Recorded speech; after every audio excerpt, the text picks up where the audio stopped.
Today on GrowthShares, let's analyze and see whether the Southern Company is a great long-term investment.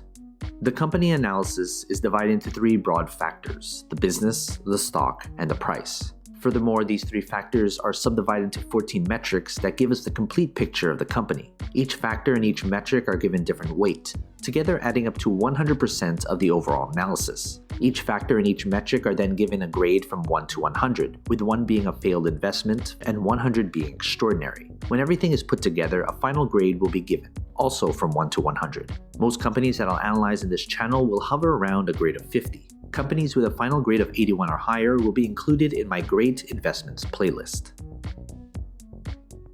Let's first look at the company as a business. The business is the most important part of this analysis. That's why 45% of this analysis is attributed to the business. As Warren Buffett once said, it's far better to buy a wonderful company at a fair price than a fair company at a wonderful price. A stock cannot grow and prosper without having a rock-solid foundation. The business factor is made up of 8 metrics. Basically, these 4 metrics measure how well the company is doing right now. These 2 metrics measure how well the business is projected to do in the future. And these 2 metrics measure the socio-economic impact of the business. In the description below, I have a separate video describing each metric in detail.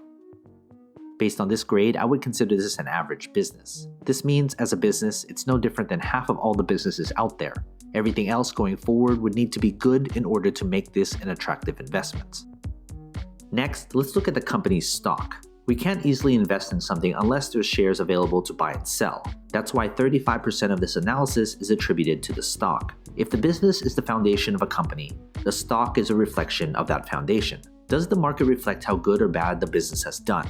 And how does the market think the company will do going forward? That's what the stock tells us. What matters most is return on investment. There should be some correlation between the business and its stock. The stock factor is made up of 5 metrics. Basically, these 3 metrics measure how well the company's stock has done, and these 2 metrics measure how traders and investors perceive the company as an investment. In the description below, I have a separate video describing each metric in detail.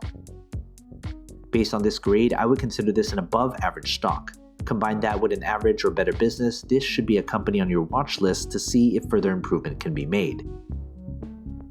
Finally, let's look at the company's price. Price is what most investors look at when deciding whether to invest in a company or not, but price per share shouldn't be the most important consideration. That's why 20% of this analysis is attributed to the company's intrinsic value. There is a reason why a company's stock is undervalued or overvalued. An undervalued stock may be undervalued because it's simply a terrible business, and the other side is true as well. The price factor is made up of only 1 metric. Basically, the intrinsic value is the price per share at which the company's fundamentals align with its true value when compared to its current stock price.